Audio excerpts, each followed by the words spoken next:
Okey. Kita mesti highlight supaya kita dapat boleh membezakan antara atriol, venul dan kapilari limfa. So kita nak tengok bagaimana bendalur limfa boleh terhasil. Okey. Dah siap highlight? Dah. Okey, konsep dia adalah daripada atriol ni, dia punya diameter kat sini adalah besar. Okey, besar. Bila dia nak memasuki kawasan yang kecil kat sini, okey, aliran darah bila daripada kawasan yang diameter yang luas masuk ke diameter yang sempit, apa yang berlaku ialah berlakunya tekanan hidrostatik yang tinggi. Tekanan hidrostatik. Perkataan tekanan hidrostatik ialah menunjukkan bendalur. Okey, tekanan hidrostatik yang tinggi menyebabkan bahan-bahan yang besar dalam darah seperti sel darah merah, okey, sel darah merah ataupun protein tak dapat keluar. Yang dapat keluar ke kawasan ruang antara sel ini, okey, adalah bahan-bahan yang kecil. Okey, so bahan-bahan yang keluar ni kamu kena tahu bahan apa. Okey, siapa tahu bahan yang terturas keluar? Kena ada contoh. Bahan yang terturas keluar kena ada contoh. Bahan yang kekal, okey, bahan yang kekal kat dalam ni pun kena ada contoh. Okey, kalau bahan yang kekal kat dalam adalah bahan yang besar seperti red blood cell, sel darah merah ataupun protein plasma. Okey. Bahan yang kecil yang terturas keluar, ada nak bagi contoh? Oksigen. Oksigen lagi? Karbon dioksida. Karbon dioksida, betul. Semua gas-gas tu betul. Ni. Glukosa? Bukan. Glukosa betul. Asid amino? Asid amino betul. Wah, pandainya. Makcik datang.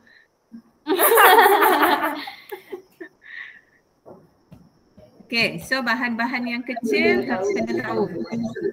Seperti gas-gas, glukosa,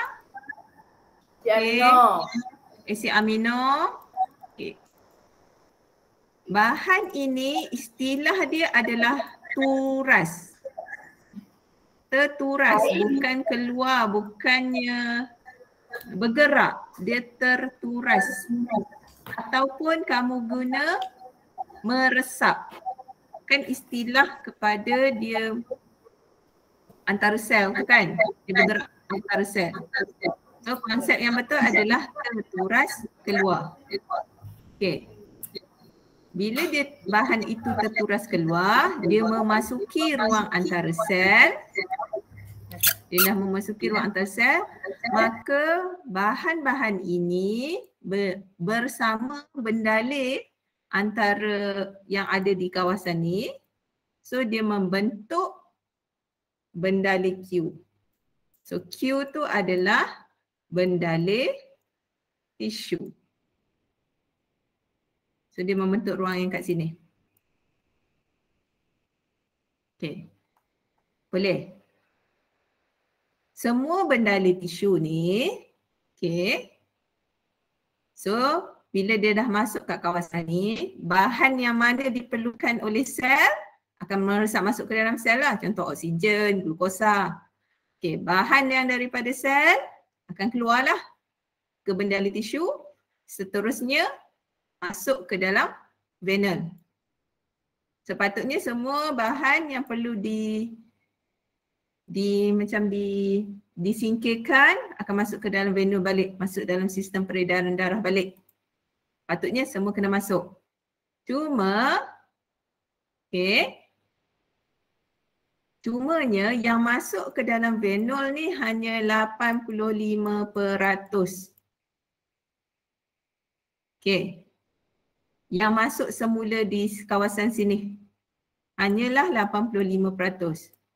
Bakinya, kalau 100 tolak 85 dapat berapa?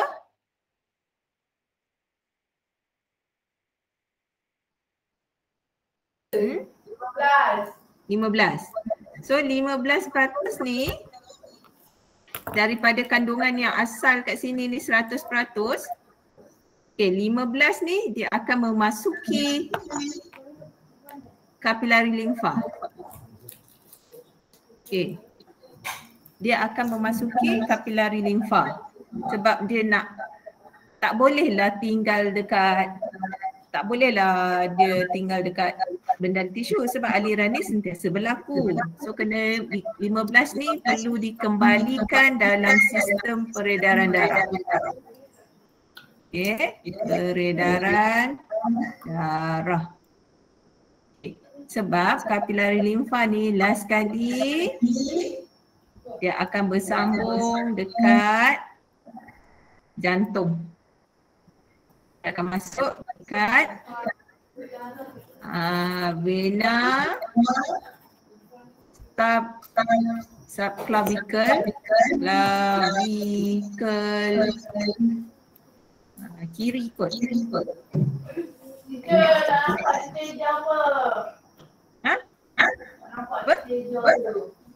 Biasalah tu semburu. Vena subclavicle. Vena subclavicle. Teacher tak pasti kiri kanan, takut salah, tak ingat. Teacher tulis dalam chat.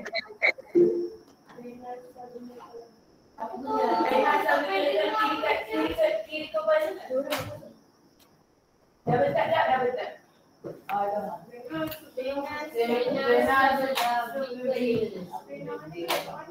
Madam, ni jantung lepas jantung.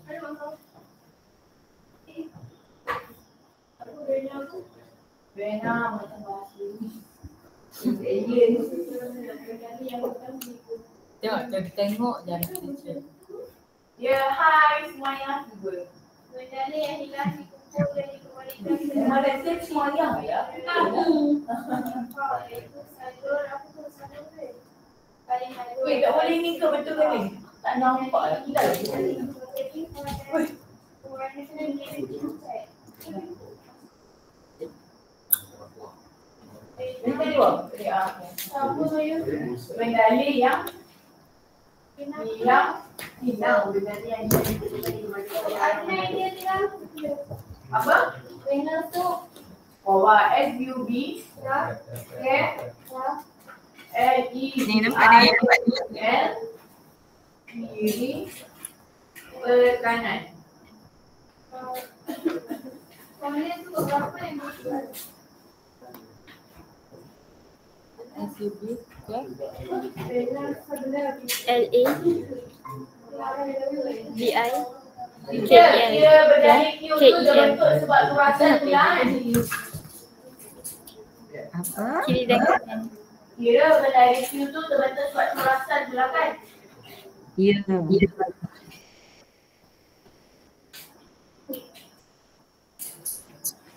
Okey, benda di tisu tu dia membolehkan pertukaran bahan berlaku.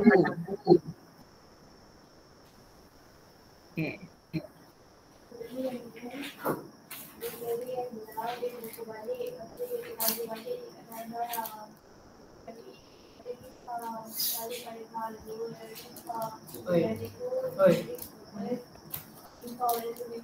berdiri tengok apa yang benda tisu apa tu?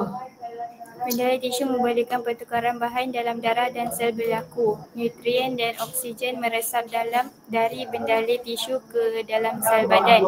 Pada masa yang sama, bahan buangan dan karbon dioksida meresap dari sel badan ke dalam kapilari darah melalui bendali tisu. Kenapa bahan buangan diresap balik?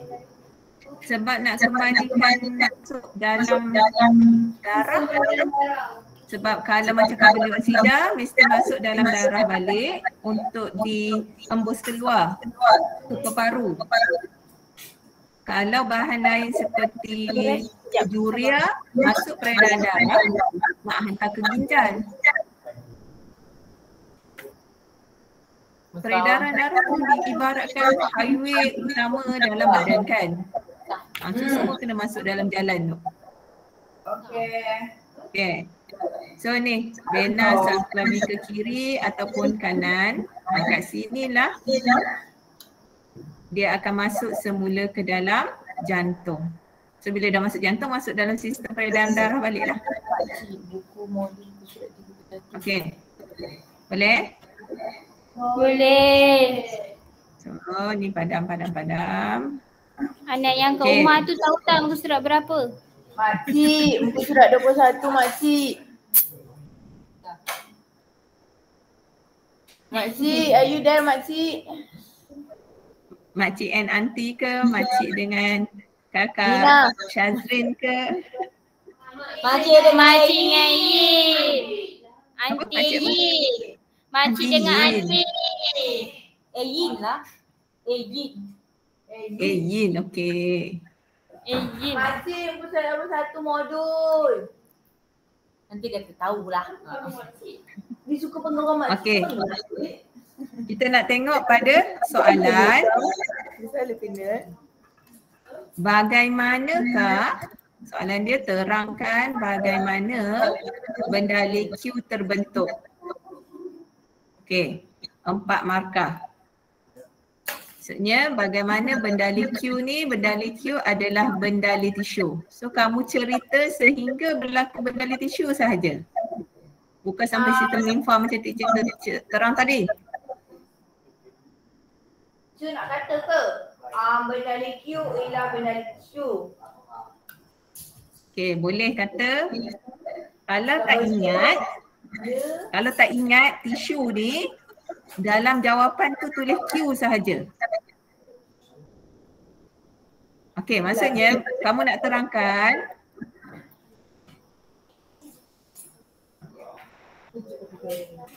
terangkan bendali Q ialah bendali tisu. Teacher, bendali. Ya. Okay. Ayat seterusnya guna Q. Okay. Ayat seterusnya guna bendali Q. Ini kita nak mengelakkan kita salah banyak. Okay. Dalam ayat seterusnya guna perkataan bendali Q. Okay. So point yang kamu nak cerita kat sini mestilah cerita daripada diameter atriol.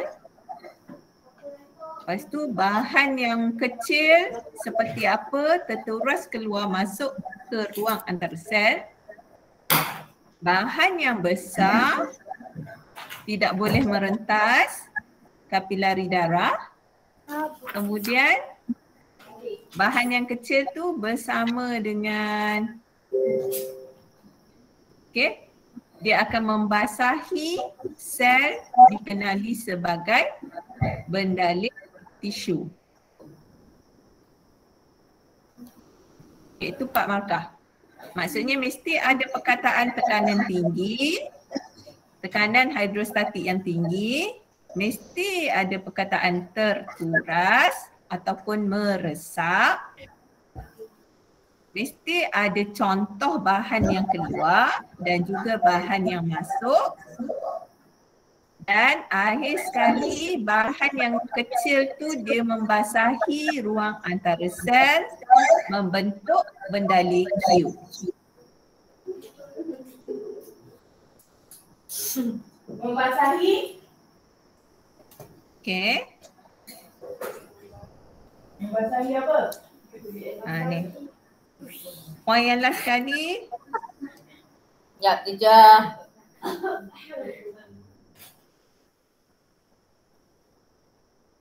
Membasahi sel dikenali sebagai bendalih Q. Sebab kamu dah mention bendalih Q adalah bendalih tisu. Kalau kat sini kau silap, okay, katalah kat sini kau boleh bendalih limfa. Okay, so teacher akan angkah kat sini. Tapi kat sini terima. Sebab tu selamatnya letak Q. Kalau pergi letak kat sini limfa, okay, semua ayat ni tak terima. Faham tak ni? Maksud teacher? Bagus. Okay, dah selesai 4 markah kat situ.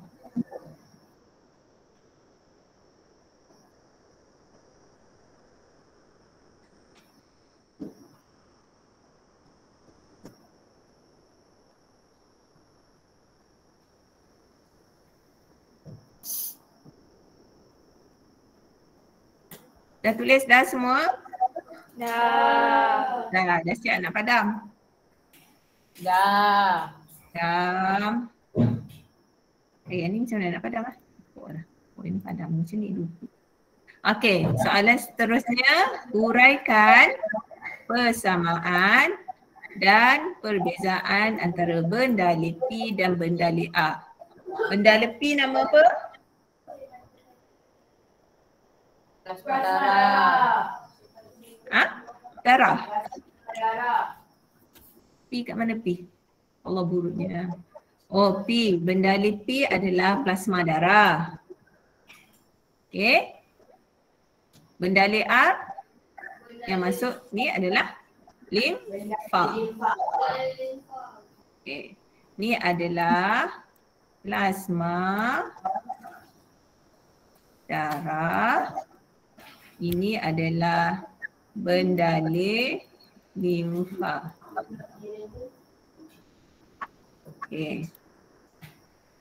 So bila dia kata nak huraikan, mesti ada poin persamaan. Setiap poin tu kena ada penerangan pula. Okay. Bila dia macam ni, poin persamaan ataupun pembezaan dan poin penerangan.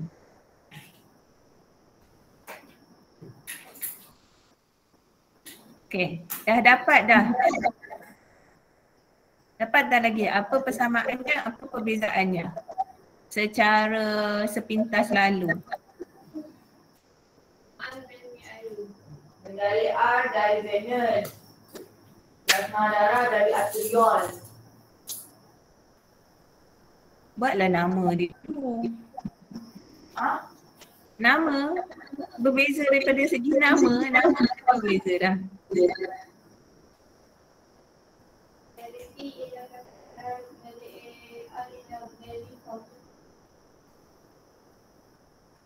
Okay, itu satu perbezaan nama dia. Okay, P adalah plasma. Okay, sorry. Nak buat perbezaan dulu ke persamaan dulu? Persamaan. Okay, persamaan dia. Sekejap. Tahu. Okay, persamaan dia dua-dua terlibat dalam sistem peredaran darah. Betul tak? Okay. So, persamaan yang kedua, apa bahan yang ada dalam kedua-dua tu? Dalam darah ada apa? Darah sistem limfa ada apa? Yes. Buku teks ada tak? Buku teks form 4.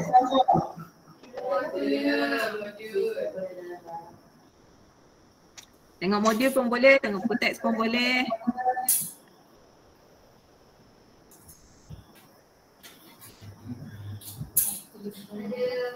Letak bahan yang sama. Kedua-dua mempunyai kandungan seperti hormon, enzim, bahan buangan, gas respirasi, sel darah putih. Mana-mana contohlah, tak tulis semua pun tak apa. Tengok tu. Okay, tak tulis semua pun tak apa. Apa ni? Kedua-duanya mengandungi semua kandungan plasma seperti nutrien, hormon, enzim, bahan buangan sel, gas respirasi dan leukosit. Sekejap, teacher. Ya, boleh. Okey, situ kita dah dapat 2 markah persamaan.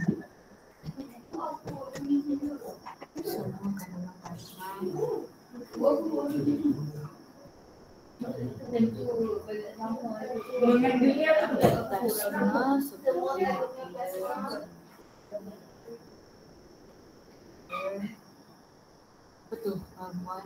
Semua kandungan Bahan buangan sel. Ada masanya dalam ayat ni boleh dapat 3 markah. Maksudnya kamu buat persamaan dari segi bahan buangan, gas respirasi dan leukosit. Tengok pada tahun lah, tengok pada linear ke tak. Maksudnya kadang-kadang dapat 1 markah untuk semua ni. Ada masa dapat 3 markah untuk semua ni. Ayat yang sama.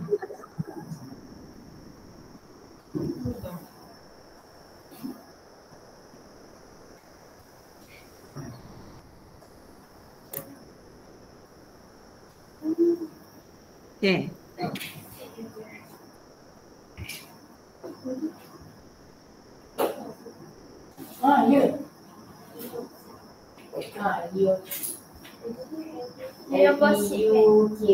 K-U-K-E-S-I-K-O.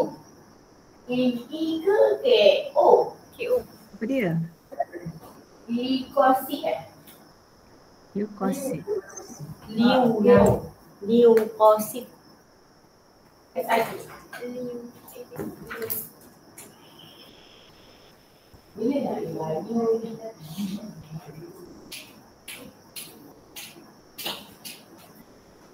Dr. Syahid tu tanda tu. Teacher, Ya. nanti lepas kita orang dah exam trial kan, kertas tu teacher tanda ke? Nanti teacher kena tanya ketua bidang dulu. Ketua bidang nak teacher tanda ke, cik kena tanda. Tak nak cari syukur. Kenapa? Dia gaduh. Dia punya penjelasan tu sangat mendalam. Sebab baru aja, so level akan tinggi sikit. Okey, ni perbezaan yang teacher ambil daripada buku teks. Perbezaan, tapi jangan buat macam ni pula ya. Macam mana teacher ajar? Buat jadual. Buat jadual. So, bila buat jadual,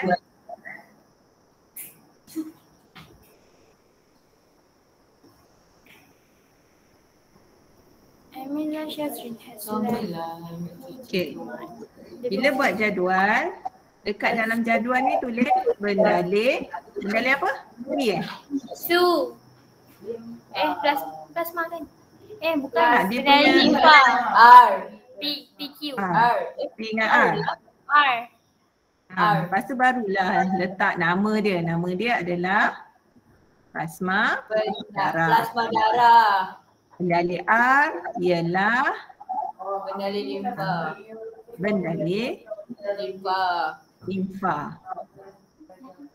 Okay, nama dia.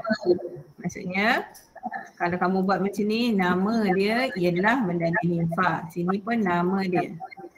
Boleh tinggal macam tu. Okay. So macam mana kita nak ubah daripada nota yang kat atas ni jadi jawapan kat bawah ni. So tidak mengandungi Protein, plasma, Yang ni sebelah ni. mengandungi apa tu? Okay, betul. Ah, Mengandungi. Teacher terbalik. Ha. Sorry. Tak perasan. Dia terbalik ni. Sini. Sini. Okey, yang seterusnya mengandungi apa? Erythrosit. Mengandungi eritrosit. Ya. Eritrosit tu sel darah merah, jangan lupa. Eritrosit tu sel darah merah.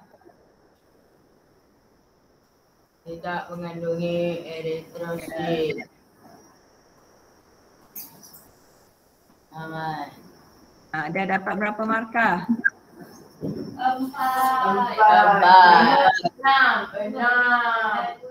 6 dah, nak dapat 10. Okey, ini yang ada dalam buku teks. Apa yang ada di luar buku teks? Platelet tu apa? Platelet tu apa? Lupa. Dia ada dalam darah juga. Platelet adalah bahan yang terlibat dalam pembekuan darah. Yang macam kopek-kopek tu. Okay. Platelet bahan yang besar-besar dalam darah adalah sel darah merah, sel darah putih dan platelet. So platelet terlibat dalam pembekuan darah. Nanti tengok balik bab pembekuan darah. Okey. So yang boleh kita dapatkan lagi, di manakah terdapatnya kandungan benda lipi tu? Benda lipi terletak di dalam Venol. terletak di dalam salur darah. Bukan venul je. So, benda A Salur terletak limfa. di dalam salur limfa. Okay. Jauh So seterusnya Gas. Laku saja. okey. Kandungan limfosit. Limfosit. Kedua pun ada limfosit. Limfosit. Tapi kandungan dia banyak atau sedikit? Tahu tak limfosit tu apa? Tahu. Sel darah putih. Yes, sel darah putih yang terlibat dalam pertahanan badan. So Ini dalam banyak. benda kat mana banyak? Limfa ke darah? Darah. Benar, limfa. Limfa banyak. Terdapat banyak limfosit. Banyak kata lawannya Sikit. Kenapa banyak? nak sikit. Kurang. Ataupun sini kurang lebih kan? Lebih. Ya. Entah banyak ke lebih. More. Kalau bahasa Melayu more. More left. Okay, next. Okay, how about colour? Benda lepi colour apa? Red. Berwarna merah. Kalau benda Berwarna limfa, hijau. Hijau. hijau. Dalam buku. Hijau ke? Kuning pucat. Pula yelah kuning ke kuning. Mana ada warna hijau? Saya cakap kuning kan nanti. Kenapa buku teks tak buat warna kuning? Buku teks baru buat warna kuning. Buku teks baru. Kita buku teks baru lah teacher. Wah. pusing ke gambar dia? Sabar teacher. Okey. Teacher Asawatu Iman, mana paper F ni? Ni kan kalau aku tekan tadi. Okey, kandungan lemak pula. Kau tekan ni tadi. Oh ya. Kandungan lemak banyak dekat limfa ke banyak dekat darah? Limfa. Okey, kandungan lemak banyak dekat limfa. Mana tipunya? Terdapat Limfa endokrin. okey, lebih Banyak kalau kandungan adipose. Lemak. lipid. Terdapat lebih lipid, Kurang lipid. kurang lipid. Okey. Kalau glukos pula? Lebih glukos, kurang glukos. Sebab dalam darah ni bahan-bahan yang diangkut keluar sel pun lebih banyak. So kalau kita nak faham konsep dia, okey, sel kat tengah, bahan yang dalam darah ni mesti banyak keperluan nak masuk dalam sel. Yang dalam bendali limfa adalah bahan yang keluar daripada sel lebih banyak. Faham?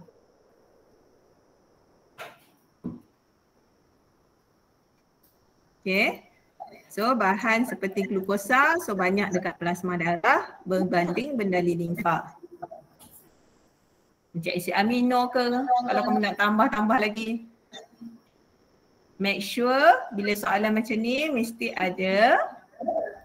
Okay, kita dah dapat 2 persamaan dan juga 1, 2, 3, 4, 5, 6, 7, 8. Ya, kalau buat contoh salah ke? Contoh salah?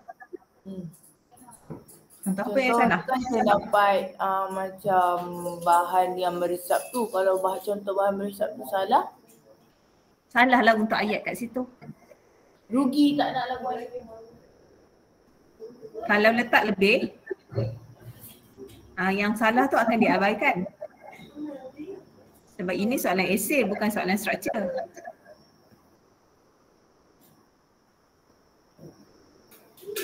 Okay. Arasto. Okay, so kita masuk soalan seterusnya tentang penyakit yang terlibat dalam ni 2000 apa ni? Masa 2019. Okey, penyakit yang terlibat dalam sistem limfa. Go. Apa nama penyakit-penyakitnya? Untut. Oh, betul. Macam dengan lain pula. Apa penyakit dia? Untut. Untut. Untut. Kau dengar apa? Bahasa D-U-N-D-U-C.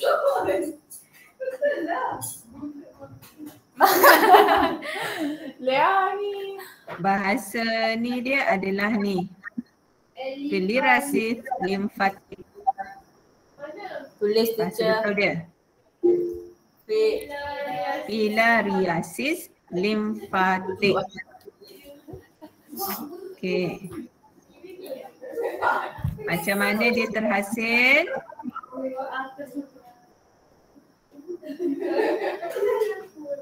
Kayu tu kepada B je. Jangan tak habis lagi untuk tadi. Tak habis lagi. Untuk tu silibus lama. Untuk tu silibus lama Kalau tulis juga salah apa teacher? Yang tu je. Tak salah. Dia punya tu Okey. tarik kot. Ni bila kamu KSSM dia bagi nama-nama yang Universal. saintifik sikit. Okay, so kita tengok macam mana penyakit ni boleh terjadi. Okay, ni nyamuk. Bila kena gigit dengan nyamuk, nyamuk ni dia memindahkan larva cacing.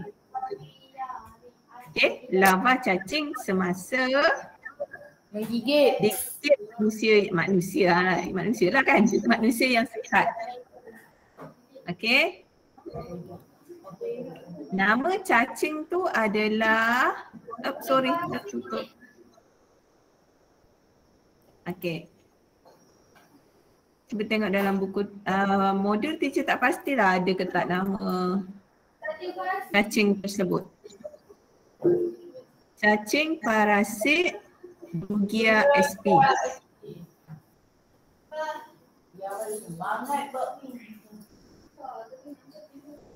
Okay, so cacing tu tahu dah dalam keadaan lava, tahu kan lava? Tahu, panas. Apa pula lava panas kot? Lava. Bukan. Ulat. Ulat. Yang warna Lava kuning merah tu, tu. yang dalam longkang tu. Yang kuning merah tu. Okey, pernah tengok ulat sampah? Benar. So bayangkanlah besar tu. Lebih kecil lagi lah. Okey, lava itu akan bergerak masuk dalam salur darah dan dia akan masuk salur limfa. Boleh tak? Candy lah. Okey. Bila dia masuk salur limfa, dia akan berkembang jadi cacing dewasa dan dia akan sumbat, dia banyak-banyak kat sini, dia akan menyumbat salur limfa. Bila dia sumbat, salur limfa ni jadi tersumbat. Okey. So aliran limfa akan tersekat. So bila aliran limfa akan tersekat, okey, dia akanlah menjadi bengkak. Kandungan limfa akan memenuhi ruang antara sel. So jadilah bengkak, jadilah penyakit. Nama penyakit dia? Limfariasis limfatik. Okey. Soalan dia 6 markah. Terangkan bagaimana penyakit X terjadi. Ini 4 markah. Cadangkan cara langkah-langkah untuk mengelakkan penyakit tersebut, 2 markah. Okey, penerangan bagaimana penyakit itu terjadi, teacher dah terangkan. Okey, pertama Bernyamuk. apa? Elak tempat bernyamuk. Mana boleh elak tempat bernyamuk? Pakai sunscreen.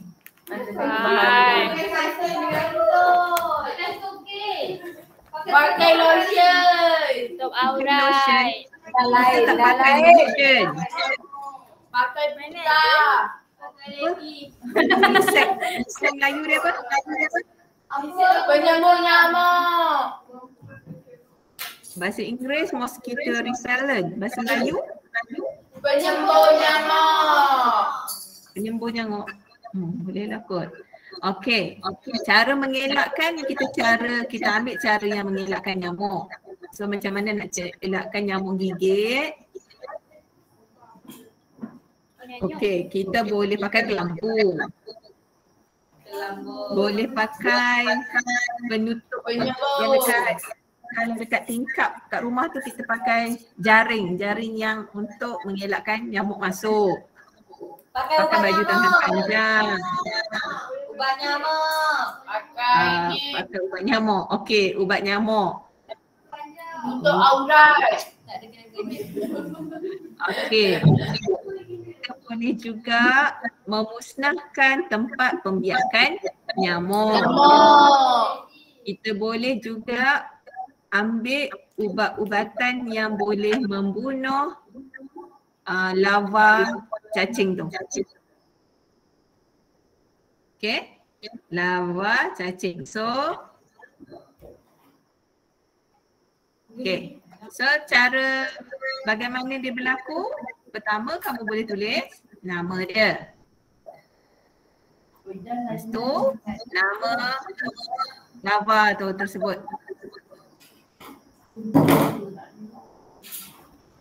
Nama lava. Kemudian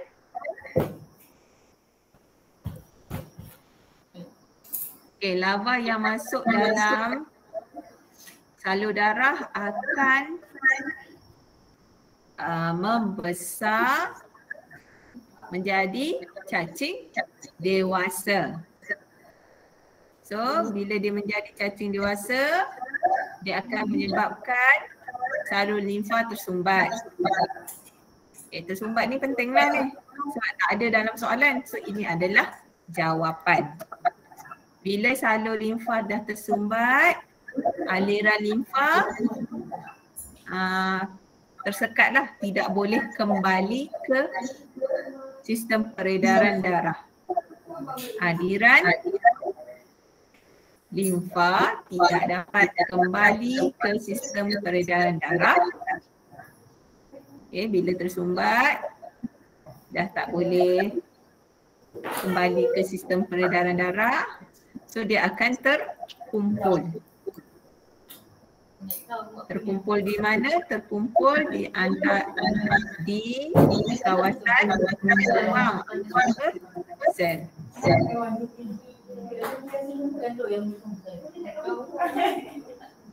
Okey. Esei yang tadi, siapa yang tak buat? Semua buat. Bagus. Esei yang malam ni? Semua buat.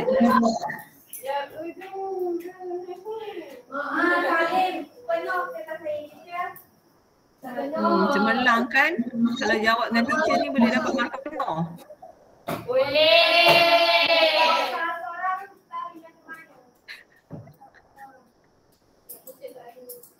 Kalau jawab seorang-seorang, tak dapat.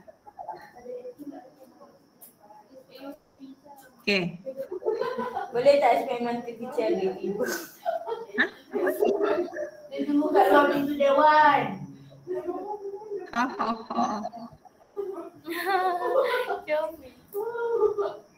Okey. Dah. Tengok nutrisi dan sistem pencernaan manusia.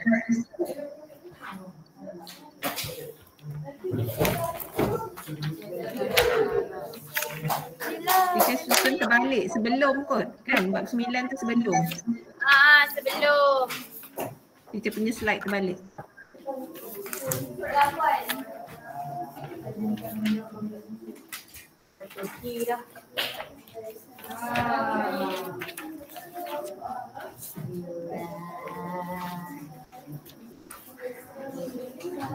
Jamal dah bersemangat.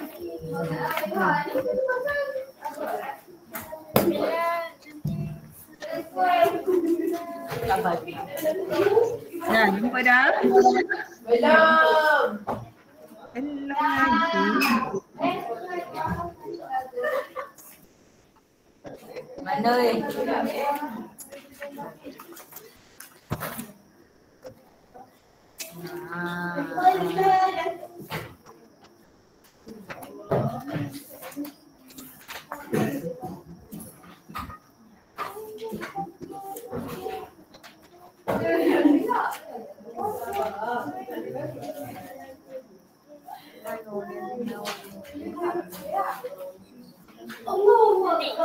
Dia jawab.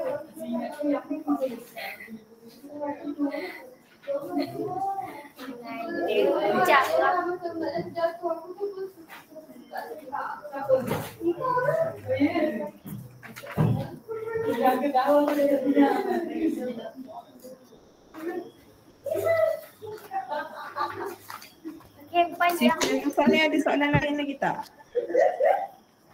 Oh, ada soalan ni soalan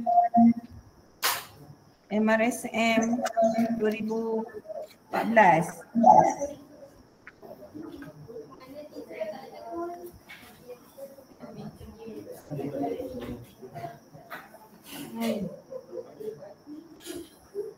Okey.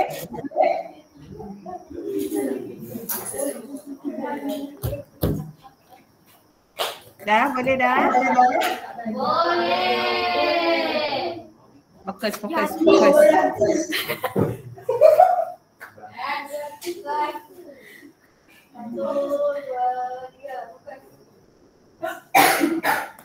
Puan ku bahaya dia. Kalau fail nak dapat apa? Kalau fail, Peksa nanti nak dapat apa? Teacher boleh bagi korang sendiri siapkan terus. Teacher cubit pokoknya. Cubit je sampai sedar diri. Pecahkan pelari darah. Lebam seminggu. Kalau Tak bergerak tangan. kalau teacher cubit tak tahu. Teacher nak cubit yang tak pernah hantar latihan PDPR.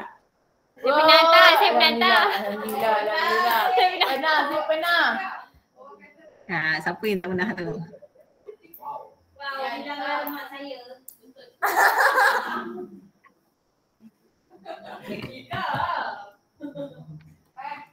Kalau fail, Saya pernah hantar teacher. Teacher bagi tebal kamus saya siapkan dalam masa sehari. Okay. Kita hantar 5 set soalan SPM. Orang tak Yang pernah hantar tu mesti dia tersengih-sengih je tu kan. Dia merindui je teacher. Masa malam lagi dia mengigau. Biar tersenyum. Dia tersengih. Azri pun sama.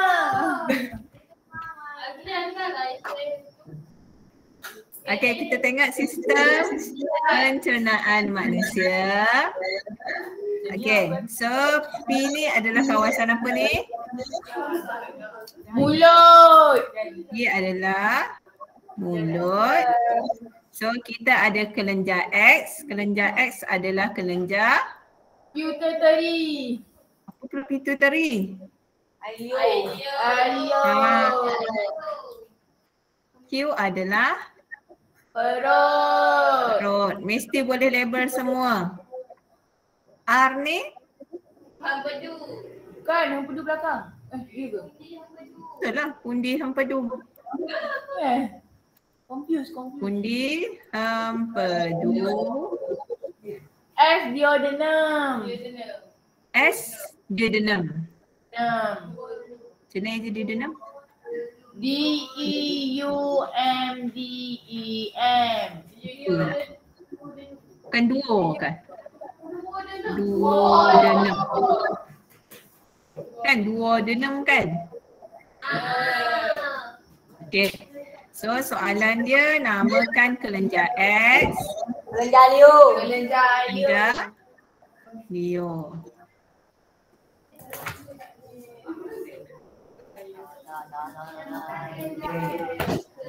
Dah. So roti mengandungi kanji. Okey, roti. Terangkan peranan kelenjar X dalam pencernaan roti di P. Menghasilkan enzim amilase. Okey, kelenjar X bila dalam soalan ni sama juga kita kata guna huruf-huruf yang diberi. P Okey, dalam mulut. So kelenjar X ni dia merembeskan Enzim amilase. okey, enzim apa? Mencernahkan Enzim kanji amilase. kepada glukosa. Okey, amilase Leo. Jangan amilase saja. Amilase Leo. So enzim amilase Leo yang pertama. Mencernahkan kanji kepada Ayat yang glukosa. kedua. Amilase Enzim P. amilase Leo mencerna kanji kepada glukosa. salah glukosa. Maltosa. Maltosa.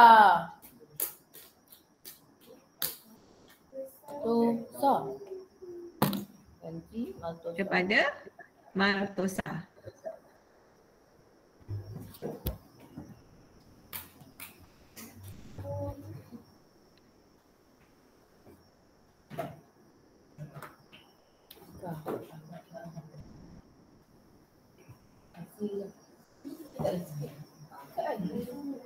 Okey. Dapat tak? Ya. Berapa makan ni 3. Okey, teacher tersilap satu benda. Sorry. Kelenjar X dia bukan terus kamu boleh tulis merembeskan ambilis Leo. Dia merembes apa dulu yang dalam mulut kita? Ailio. Yes, Leo. So barulah ayat kedua, dalam air liur terdapat enzim amilase liur. Ni ayat pertama, ni ayat kedua. So ayat ketiga barulah kamu buat kanji jadi maltosa. Enzim amilase liur mencerna kanji kepada maltosa. Perkataan dia mesti guna perkataan cerna. Jangan guna perkataan tukar. Siapa buat perkataan tukar, jadi salah kat sini. Mesti guna cerna. Okay. Okay, soalan 3. Kenapa pencernaan protein tidak berlaku di Q? Q tu kawasan perut kan? Kenapa tak berlaku di perut? Sebab dia berlaku di duodenum. Ada dia jawab macam tu. Sebab kalau cik tisu perut simpan je. Okey, yang pertama kamu boleh cerita kelenjar di Q rembeskan enzim apa? Enzim apa? Lepas tu pH dia. Teacher, wait a minute. Teacher, dengar tak ni? Dengar. Teacher, ada orang cakap kat saya kan, sel stoma tu dengan sel stromata tu sama. Lepas tu teacher saya gaduh tau.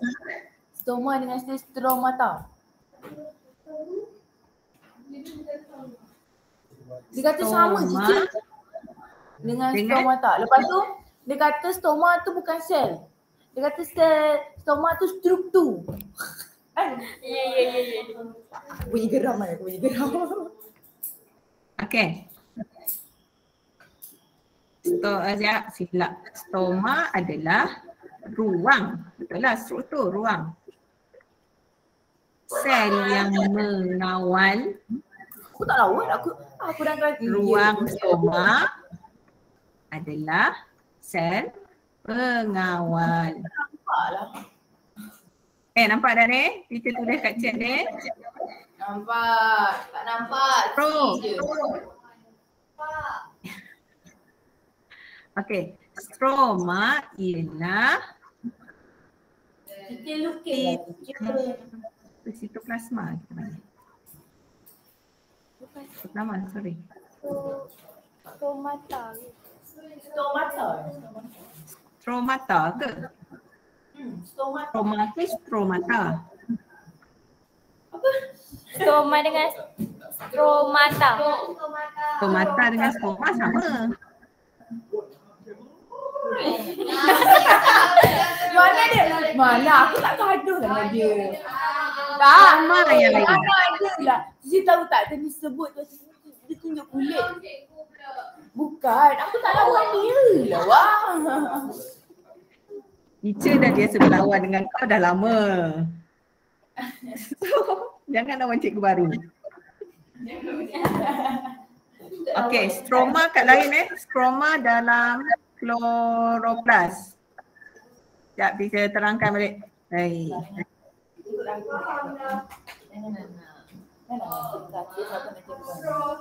Okay. So, ni saya pengawal. Yo dan Salim.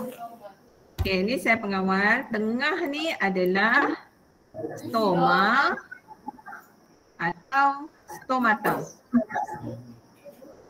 Stomata dengan stoma sama lah kan? Sama. Dia adalah struktur. Struktur ruang. Dia satu ruang. Dengar So ini adalah sel. Weh, aku juga yang kena. Aduh mak, benda aku diam ni nak kelas Asia. Indah. Ya memang aku dia kena. Memang Okey, dah dapat dah. Jangan gaduh. Dengar ni dulu. Okey, kalau dalam kloroplas pula, kita ada struktur granum. Okey, ni adalah granum ataupun grana. Satu benda ni drama. kita panggil thylakoid. Ruang antara ni kita panggil stroma.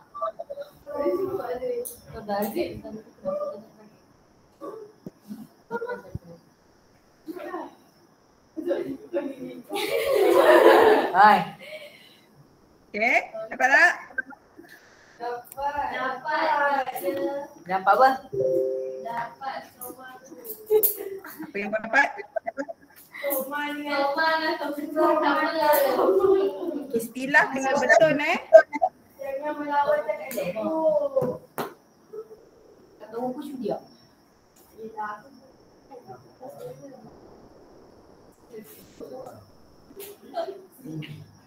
Okey. Dah. Beza perkataan stoma, stomata, stroma. So kalau dalam fotosintesis, okey. Dalam fotosintesis, tindak balas bersandarkan cahaya berlaku di sini. Okey. Tindak balas berdasarkan cahaya berlaku kat sini.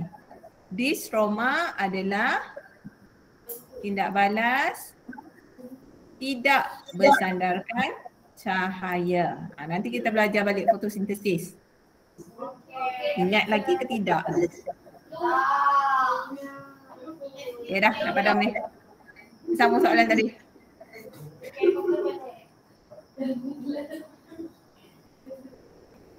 Okey, kenapa pencernaan roti tidak berlaku di Q, di perut? Jangan jawab sebab dia berlaku di mulut. Jangan jawab macam tu. Okey.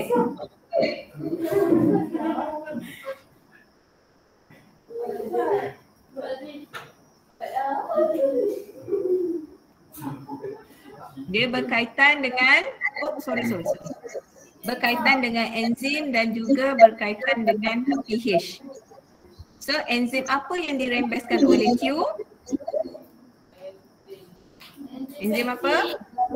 Pepsin. Okay. So kita hanya boleh terangkan bahawa Q merembeskan kelenjar di Q merembeskan enzim pepsin. Dia nak teacher tulis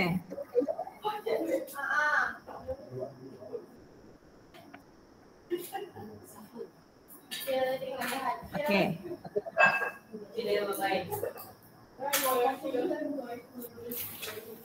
Okay, kelenjar di Q merembeskan enzim pepsin. Kita terang enzim pepsin hanya mencerna protein. Okay. Penerangan. So kita masuk penerangan pH pula. Kelenjar di Q merembeskan HCl, asid hidroklorik. Okay, ataupun kita kata pH di Q ialah pH apa? pH 2 ataupun kita sebut berasid. Okey. Tindakan pH yang berasid ni, keadaan berasid akan merencat tindakan enzim amilase.